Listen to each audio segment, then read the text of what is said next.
Hello, welcome to Fist Entertainment. For my next review, this time for 2014's Annabelle. Please forgive the lighting today. It is very dark outside. Probably going to snow later. I know it's fall, but yeah, it's going to be cold fall. So Annabelle from 2014. Well,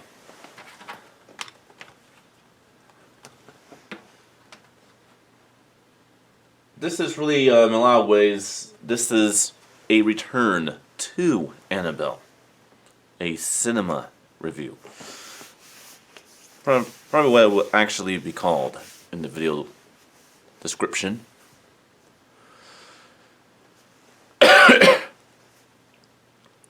I still consider this to be a good one. In the grand scheme of things, to a lot of the other films, is it the best film in the Conjuring universe? No. Not even remotely. But it is definitely one of the better ones, I'd say. Definitely enjoyed it.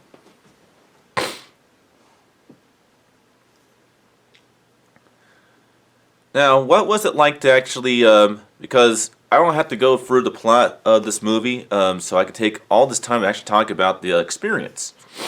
Because in that video, you could actually hear what I was saying and understand me. Unlike it was with the first review I did for Annabelle Creation last year in August. This year, you can actually hear me on that one. So, in the last review, obviously, I had to re-review it because you couldn't hear me in the original video. But this, the original review for this video, you can actually hear me quite well, so I don't have to do anything on that. Right, the experience. Well, the experience was quite good. Quite good. Mind you that Annabelle, like the first Conjuring movie, was limited to 5.1 DTS HD Master Audio and didn't have a Dolby Atmos track like all of the other films. But that did not rob from the experience. I could say it really does pack a good punch with the sound like it did before. But what is it like to watch this particular movie on the big screen? Well,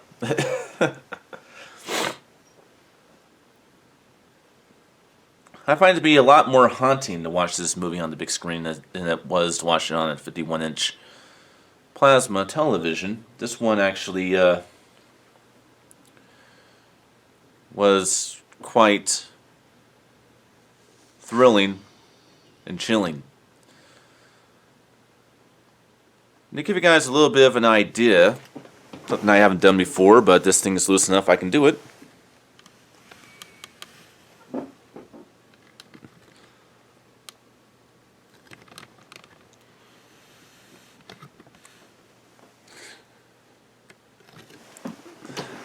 Now that's the type of screen that I watch stuff theatrically on.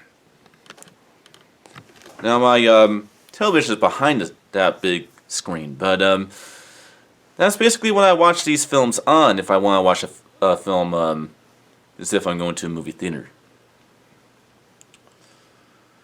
It's quite liberating.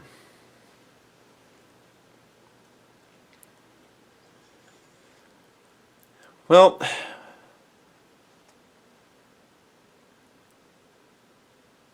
we can go through my opinion in depth as well when it comes to. And I'm sorry I'm trying to find things to talk about because I did a pretty good in-depth review last year, but I did promise I was going to do a theatrical return to the Conjuring Universe films, and I have done that. Just recording the videos now. There's even a few more little films before I go on to the Masters of Horror, but really just 2 movies. And those are going to be fun to do.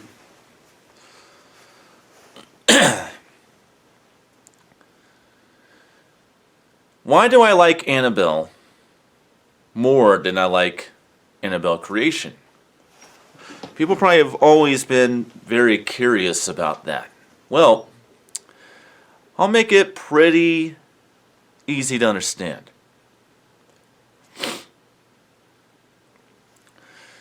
Annabelle is much more thrilling, much more entertaining. Throughout the beginning of the film, throughout the ending of the movie is actually very entertaining. There's no dull moments at all in this movie.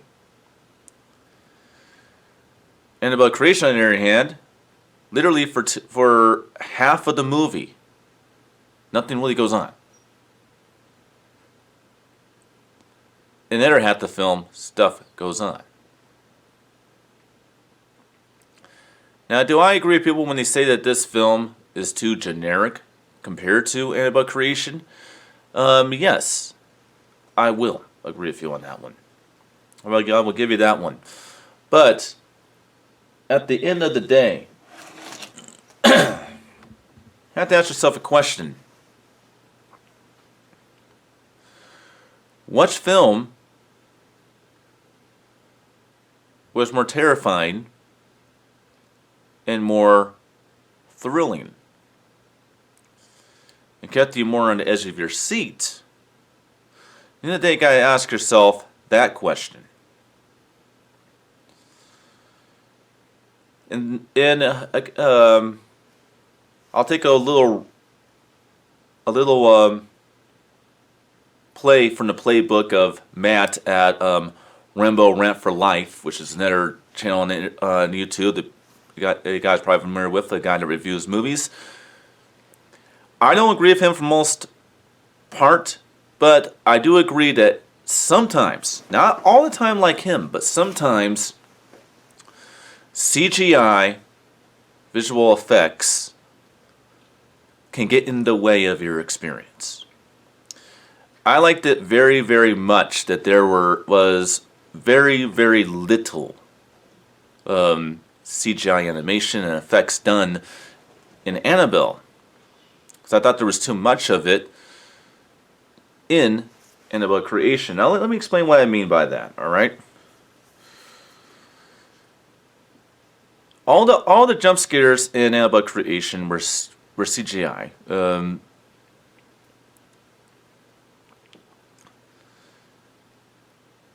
What's cool about Annabelle is you had prosthetic effects in that movie. People don't really know this, but it's like if blink your eyes too fast, you miss it. Or blink too slow, you miss it. Sorry about that. Blink too slow, you miss it. But in all three of the Annabelle films, the Annabelle doll actually, there's two dolls. There's the porcelain doll, and then there's one that looks like it, but it's actually an animatronic doll. I had to watch these films again to really figure that out, but yeah. And it's much more practical in the first Annabelle movie than it is in the second one. And the biggest reason of all about why I like this film better than Annabelle Creation is because Annabelle Creation is probably the most unneeded, unwanted, and steer away, float away from the realism of their films. Because you guys gotta understand, all the other films are based on something that actually happened. Annabelle Creation isn't. So that's one reason why I like this movie, Annabelle, in 2014, much more than I do Annabelle Creation from 2017. That's really a lot of ways to reason. All right.